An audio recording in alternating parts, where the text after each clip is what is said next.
On an early March morning, a truck stopped in front of the maternity hospital in a village. 2 guards got out and brought out a woman. It was obvious she was pregnant and in labour.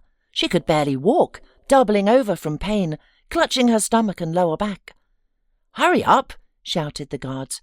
"Why couldn't you wait until the city, you fool?" The emergency room erupted in commotion when the staff saw their unusual patient. It wasn't every day they brought prisoners to their small maternity hospital to give birth. This one wasn't even meant to be here. She'd gone into labour during transport to the specialised women's prison. Dr. Barbara Gibbs had just started what promised to be a quiet shift.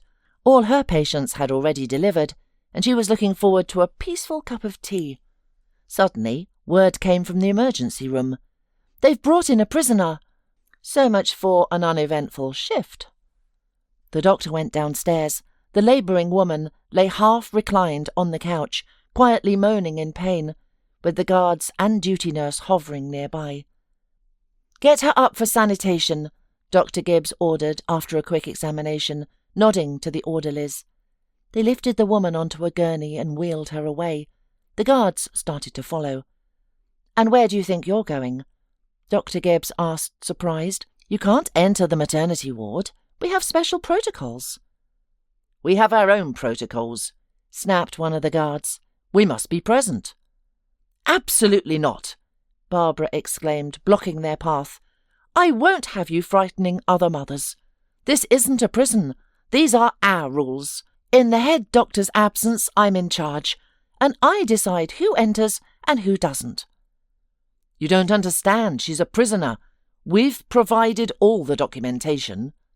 "I perfectly understand, but first and foremost, she's a woman giving birth to a child." "What if she escapes?" "Are you serious?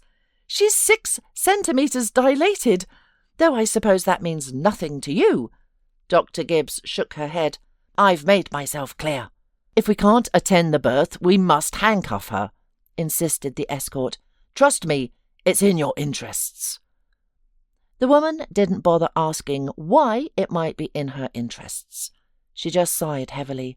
"Fine, let them chain her. I'll call you later.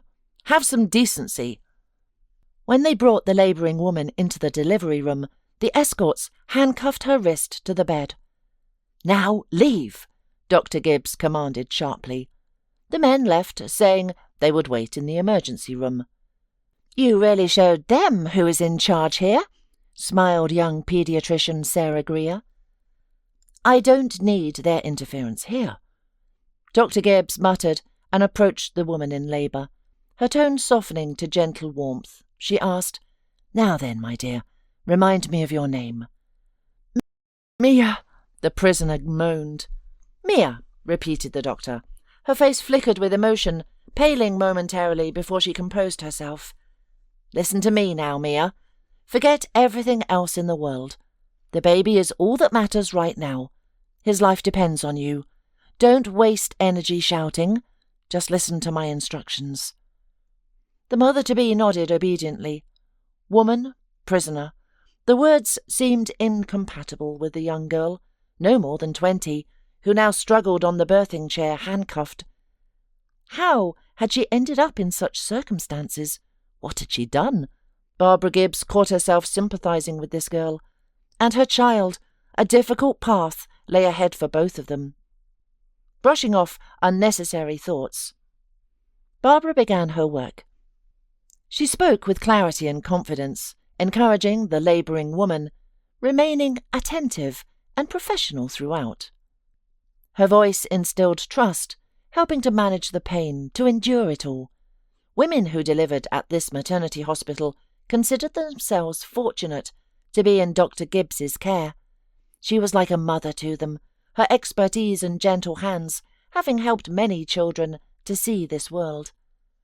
Dr. Gibbs had been working in this maternity hospital for more than 20 years, since she returned from the city to work as a midwife. She didn't need any regalia or medals. She simply did her job well, earning only good reviews. But Barbara herself had endured a difficult fate that few people knew about. 30 years ago, after graduating from medical school, Barbara got a job at a city maternity hospital. Soon she married. Her daughter, Mia, was born, and Barbara was immensely happy. Barbara's husband, Taylor, was developing a serious business at the time. Though it was a difficult period, he was succeeding. The family lived well, wanting for nothing. But money, as they say, spoils people. Soon the once caring and attentive Taylor changed beyond recognition. He became rude to Barbara, would raise his hand against her, and often didn't come home at night. One day, Barbara saw him embracing a striking blonde. They were walking through the city, kissing. Even upon noticing Barbara, Taylor showed no embarrassment, merely smirking as he said, "What are you looking at? Go home, watch our daughter." Barbara couldn't even muster the strength to making a scene there on the street. Her body stiffened with hurt, tears flooding her eyes. At home, she tried to talk things through, but Taylor simply beat her. Afterward, Barbara wanted to flee to her mother in the district village, but her husband threatened to take her daughter away. He spoke with such conviction that Barbara dared not test his threats. For several more years she endured all his humiliation. When Mia was 5, Taylor himself announced he wanted a divorce. He had met an attractive, well-off woman whose father was either a banker or a businessman. "And you, hillbilly, get lost." He laughed in Barbara's face. Barbara, swallowing the insult, initially felt relieved at this outcome, but as it turned out, prematurely. In court, Taylor took custody of their daughter. His lawyers fabricated a story, painting Barbara as a negligent mother. The court stripped her of parental rights. The devastated mother long tried to prove this was all lies, orchestrated by her husband, but no one would listen. The story centered on an incident that had occurred a few months before the divorce. While walking in the park, Mia had run toward some bushes as her mother tied her shoelace. Suddenly her daughter screamed. Barbara rushed over. Mia had caught her foot on a wire protruding from the bushes. The metal had cut into her skin. Barbara immediately took her daughter by taxi to a trauma centre where they stitched the wound. Though the injury wasn't serious, it left an arrow-shaped scar on her foot. The lawyers inflated this story to incredible proportions, inventing several other instances of supposed negligence. They even produced witnesses. Barbara needed competent legal defence, but she was at a loss, not expecting such malice from her husband. Taylor took their daughter and disappeared. Mutual acquaintances suggested it was pointless to search for Mia. Taylor had married that woman and moved abroad with her and the child. Despite Barbara's efforts, she could learn nothing more of Mia's fate. She had no choice but to return to her mother in the village. There she found work at the maternity hospital, where, for years, she had helped other women become mothers, though she lost that joy forever herself. Barbara never remarried, rejecting all suitors. After her mother's death, she lived alone, giving all her care and love to her patients. She treated every woman equally, whether rich or poor, high-ranking or a milkmaid. All were vulnerable in their pain, all needed help, and they received it, just like this young prisoner. When Barbara heard her name, memories of her daughter surfaced again. But why memories? She never forgot her for a moment. Now her daughter would be the same age as this girl criminal. Where was her little one, her own flesh and blood? Perhaps she had become a mother too. Dr. Gibbs shook her head, pushing away the anxious thoughts, and focused on her work. "Mia, this is no way to do it," she said sternly, and continued giving commands. "Breathe! Breathe correctly! Put your foot like this." As she adjusted the woman's foot, she saw something familiar. There was an arrow-shaped scar on the patient's foot. Though barely visible, Barbara needed only a fleeting glance to recognize the scar she could never mistake for another. It was the one she had kissed when her daughter's wound had healed. She even dreamed of it. "Mia!" Barbara whispered in shock, frozen in place. "Yes, I," moaned the woman in labour. Is something wrong?" No, everything is going well. You're doing great." Barbara came to her senses, noticing the surprised looks of the nurse and paediatrician. "Nothing is certain yet. Maybe it's just a coincidence." Soon Mia gave birth to a healthy baby girl. Barbara placed the tiny infant on her mother's chest and watched their first meeting with joy. "Daughter, my darling," Mia whispered, kissing the tiny fingers. "I will not abandon you. I will not give you to anyone, my darling." The young mother cried so sincerely, so bitterly, that all the women in the labour room involuntarily squeezed their eyes shut. It was an unenviable fate for the newborn and her mother. Even if they were allowed to be together for a while, they would still be separated. After all the procedures, mother and baby were taken to the ward. The convoy, now permitted to enter, and finally remove the handcuffs, intended to take Mia straight back to the colony and let the guardianship authorities deal with the child. Mia, sobbing, listened to this on the gurney, but no one paid attention to her hysterics. "The bosses ordered it. How is she?" one of the escorts asked Barbara dismissively. "The patient is fragile, and I won't discharge her until morning at the earliest," she replied, barely restraining herself from yelling at the insolent escort. "But we have a hospital in the prison. She can recover there." "What if her condition worsens during transport?" "No, I'm not letting her go anywhere." There was nothing to be done. The convoy yielded to the medic's words, but warned that their colleagues would come to guard the ward today. Barbara was forced to agree. She was tired of arguing. But where could a woman run after childbirth? She couldn't even stand yet. Yet Barbara also had a superior and the law. In the evening, the woman went into the resident's room and tiredly sank into an armchair. All her thoughts were about the woman she had delivered today. Mia. Could she really be her daughter? But why was she in prison? What had she done? Where was her wealthy father? Or perhaps that scar was just a vision. She needed to check Mia's foot again. Barbara reviewed the patient's chart. Type 3 positive blood. Same as herself. And the face. Now it seemed to Barbara that Mia looked just like her late mother. After all, her daughter had inherited her grandmother's green eyes and blonde hair. Could it be true? Barbara left the resident's room and headed for Mia's room. There was no convoy yet, and the midwife quietly opened the door. The young mother was asleep. Barbara cautiously approached, lifted the blanket, and looked at the foot. Yes, that very scar. Mia opened her eyes. What happened? Something wrong with my girl? She tried to lift herself up, but winced in pain. Hush, hush, sweetheart, Barbara whispered. Everything's fine with your baby. I just came to check on you. Everything hurts, Mia said pitifully. That's normal. It happens. Everything will pass. The pain will subside. And there will be only joy that you now have a daughter, answered Barbara. She spoke quietly, calmly, though her lips trembled, and her hands were shaking. She clasped them together and sat down on the chair beside her. Mia, tell me, what happened to you? Why did you end up in the colony? Maybe I can help. Or is there something you need to inform your relatives about? I have no one, Mia answered softly. And why I ended up there? Nobody believed me. And why would you? Tell me, will they really take my daughter away from me? Didn't they say we'd be together until she was 3? Saying this, Mia, overcoming the pain, raised herself on her elbow. Biting her already blooded lips, she stared unblinkingly at the doctor. Barbara didn't know how to answer. In this case, everything was out of her hands.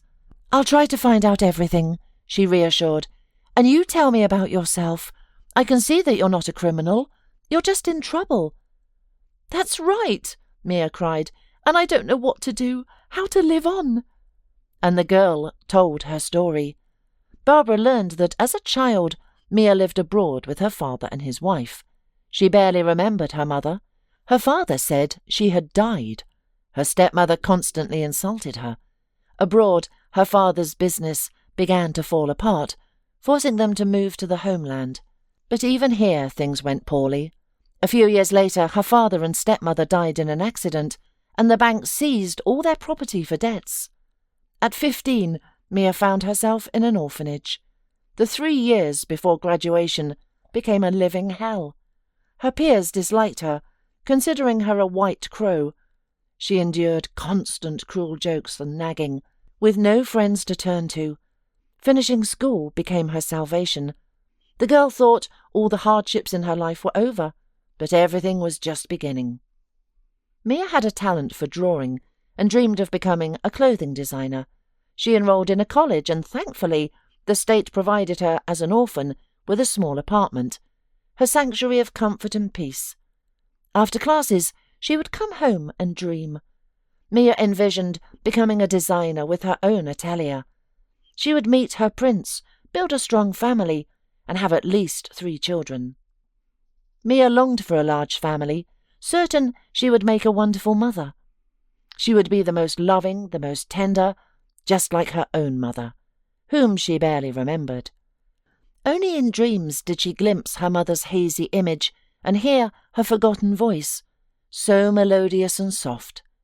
Her father never spoke about her, and no photographs survived. He claimed the photo album was lost during the move, and digital versions were corrupted by a virus. Her mum's name was like yours, Barbara, Mia told the doctor, sharing her memories. She didn't notice how Barbara turned pale and clasped her hands tighter as she continued her story. After graduating from college, she found work at a sewing factory. She excelled at everything, earning praise from her supervisor. A promotion seemed possible, and she even considered further education, but fate took a sharp turn. Mia met Nigel, a handsome young man with an expensive car, who showered her with gifts and flowers. Mia's heart melted. Her dreams seemed within reach, and she imagined their wedding. Nigel had influential parents, his father in the police, his mother in city administration. The orphan girl believed that they would like her, even though she herself had not a penny. After all, Nigel loved her. She waited for him to introduce her to his parents, but he kept postponing, citing his busy work schedule. Mia could never understand his work. Vague trips, meetings, communications. Nigel just laughed, saying it wasn't time for her to know everything yet. Then the police raided her small apartment and found illegal substances. Mia was stunned. Where had they come from? The truth about Nigel's real activities began to dawn on her. He had been using her apartment to store his goods. He escaped consequences. His influential relatives protected him. They made it appear as though Mia was involved in possessing and selling illegal substances. No one believed her protests of innocence. They pressed her to reveal her accomplices, promising a reduced sentence for cooperation. But Mia truly knew nothing. Nigel pretended complete innocence, even testifying for the prosecution. Mia couldn't believe her beloved would betray her like this. She had trusted him completely, yet he had used and ruined her, without any hesitation or remorse. Her state-appointed lawyer made no attempt to defend her, and the judge sentenced her to 5 years in a general regime colony. Once in prison, Mia lost her will to live. Deceived, trampled, slandered. Why had they done this to her? There were so many questions, but no answers. If it hadn't been for the support of one fellow prisoner at the very beginning, who knows how it would have ended. Lena was serving time for theft, and had a young son living with his grandmother. Despite her circumstances, Lena remained optimistic, and kept telling Mia that she had to live in spite of all her enemies. "When you get out, then you'll settle scores," she said. "Revenge is a dish best served cold." Mia only nodded weakly in response. Revenge? She couldn't. She wouldn't be able to. And she couldn't bear being locked up for so many years. Then came the unexpected news. Mia was pregnant. The prison doctor discovered it during her next medical examination and immediately asked if she planned to keep the child. "I do," Mia answered firmly. A ray of hope flickered in her fate. She was no longer alone in this vast world of lies and deceit. Against all odds, she would endure to raise her baby. Lena supported her friend's decision. There was a possibility of parole. Mia could live with the baby for up to 3 years, though in a different colony. They would have to part ways, but it was manageable. Plans were made to transfer Mia to another colony, but the paperwork kept getting delayed. They delayed until her 40th week, and on the bumpy road to the new prison, Mia went into labour. Thankfully, they encountered this maternity hospital on the way. "You are my saviour, Dr. Gibbs," Mia whispered, finishing her story. "Thank you. I'm just afraid now. Will they really send me back to the old colony? What about my daughter? They promised not to separate us. What should I do?" "Mia, I'll try to help you," Barbara said, her voice trembling. "Poor girl, you've been through so much. Don't worry too much. Everything will improve. Now, get some rest." She ran a trembling hand through Mia's hair, then stood up abruptly and left before the girl could see her tears. Oh, God, how Barbara wanted to embrace this girl, hold her close, shield her from the world. Yes, this was her daughter. Now she knew it for sure. But it was too soon to tell Mia. Her girl had already endured so many trials, with more surely to come. The news of a newly resurrected mother might be misinterpreted. What if she thought Barbara had simply abandoned her? That confession wasn't the priority right now. The crucial task was finding a way to help Mia. Yes, she was innocent. Barbara was certain of that. But mere words wouldn't help. Then Barbara remembered, about a year ago, the wife of a prominent capital lawyer had given birth in their maternity hospital. They'd been visiting relatives in the countryside when his wife went into labour in her 8th month. The lawyer had been distraught, blaming himself for bringing his pregnant wife to such a remote location. But Barbara had managed to turn the baby herself, and it was born perfectly healthy. The infant needed to stay in the hospital with its mother for a while, but all turned out well. The lawyer had expressed profound gratitude to Barbara, saying he was in her debt, and gave her his card just in case. The woman had simply smiled, but kept the business card. Now, Barbara was frantically searching for that business card. Fortunately, she found it at the bottom of her handbag. "Mr. Flanagan, hello," Barbara began the conversation excitedly. The lawyer immediately recognized her and expressed joy. After briefly discussing his son and wife, they turned to the matter at hand. Barbara explained Mia's situation. "Yes, the case is difficult," the lawyer agreed. "But I don't understand why you care so much about this girl. I know you have a good heart, but perhaps things aren't exactly as she told you." "This girl, as you put it, is my daughter," said Barbara, swallowing a lump in her throat. She revealed everything. About the scar, her husband, the blood type, all of it. "You're certain?" the lawyer asked. "More than certain." "Then I'll take the case," he replied firmly. "Mr. Flanagan, I'll pay whatever you ask." "Dr. Gibbs, please. You saved my child, and I will save yours. I won't accept any payment. Here's what we'll do. Tomorrow morning, I'll visit the investigation committee and begin working on this. Stay calm. Even if Mia leaves your hospital tomorrow, she won't remain in the colony for long. Your task is to negotiate with guardianship to prevent the baby from being sent to an orphanage right away. By law, we can keep a child in our hospital for a medical examination for a month." "That's wonderful." This conversation gave Barbara hope that everything would work out. Even the guards stationed outside Mia's room since night didn't worry her. Mr. Flanagan would handle everything. The next morning, Mia was transferred to the prison hospital. In the corridor, Barbara managed to whisper that a lawyer from the capital had taken her case. Be patient. Your ordeal will soon be over. She squeezed the girl's hand. Get away from the prisoner! The guard barked. Barbara stepped back without argument, offering Mia only a smile. Dr. Gibbs, will you look after Sue? Mia called out desperately. Sue? Barbara paled. I named my daughter that. Of course I will, she replied. Later she gazed at the door, behind which Mia had disappeared under escort. Sue. That was Barbara's mother's name. Why had Mia chosen that name? She couldn't possibly have remembered her grandmother's name. Blood memory? Barbara could find no other explanation. Barbara went to the nursery where little Sue lay. The baby was awake, her blue eyes taking in the world, unaware of the struggle surrounding her and her mother. My little girl, my granddaughter, Barbara whispered. Grow up, gain strength. I'll pray that everything works out. She touched the baby's soft cheek, feeling a sweet warmth spread through her. Leaving the nursery, Barbara contemplated whom to contact about Sue's guardianship. She encountered the department head, recently returned from a business trip. Quite a day yesterday, Dr. Gibbs.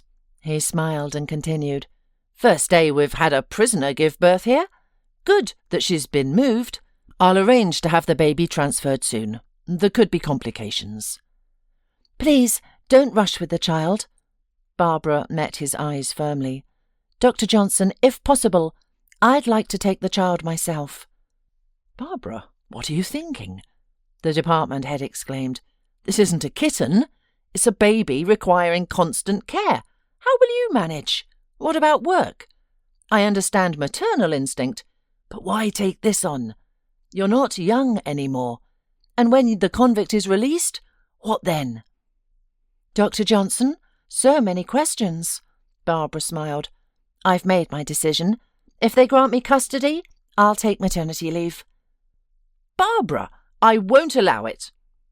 Kenneth, enough! Barbara waved him off and walked away. She wasn't going to explain anything to the head doctor, who had asked her out more than once while he was married. No, he wasn't bad or vindictive. Just now all explanations were unnecessary. Barbara was going to the guardianship office, where the chief specialist was a woman whom she had helped in labour. Barbara hoped to persuade her to grant temporary custody of Sue. It wasn't easy, but Barbara succeeded. Within a week they gave her the little girl. As promised, she took vacation leave. Her colleagues were shocked. No one understood why she, an excellent specialist devoted to her work, suddenly gave up everything to care for a convict's child. Several months passed. Barbara cared for Sue, and the baby grew healthy, resembling her mother more each day. Her eyes turned green, and blonde curls formed atop her head. Grandmother admired her little granddaughter. Yes, she was certain Mia was her daughter. No DNA tests were needed. Sue was an exact copy of little Mia, just as Barbara remembered her. Throughout this time, she wrote to her daughter, describing Sue's development and their daily life, but she never hinted about who Mia truly was. The time wasn't right. Mia's case underwent review. The investigation was difficult and lengthy. After 3 months, the lawyer gathered all the evidence, proving Nigel was guilty of the crime for which Mia was serving time. Nigel was arrested, and Mia was finally acquitted and released from the colony. It was early summer. She stepped outside the prison gates and breathed in the fresh air. God! Freedom! Soon she would see her daughter, fall at Dr. Gibbs's feet, and thank her for everything. The lawyer had told her who hired him. Mia couldn't believe it. How could a stranger stand up for her just like that? On the bus riding down the gravel road, Mia's thoughts raced. Yes, Dr. Gibbs helped her, but what next? She needed to restore her rights. But would the guardianship office return her child? She had a place to live but no job. How would she work? What would she live on? An allowance?